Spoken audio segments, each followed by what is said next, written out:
kowa ya gagu ya ga Rahama Sadau a idi. In wa gudan na mana alamar subscribe da kuma alamar ƙararrawa.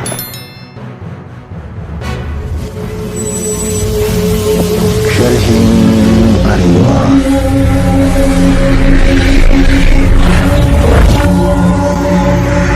Wasu sun yi tambaya kan cewa shin Rahama Sadau yau ta yi sallah kuwa?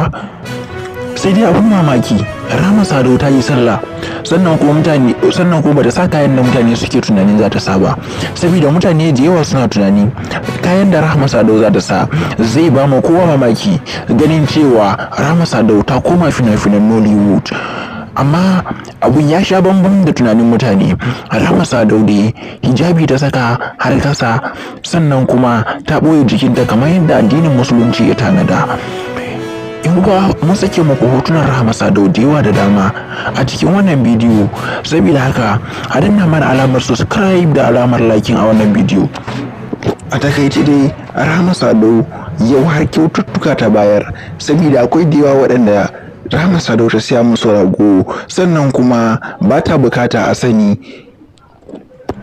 a inda ɗaya daga cikin waɗanda siya ma ragunan suka faɗa kan cewa Rahama Sadau ta siya musu rago.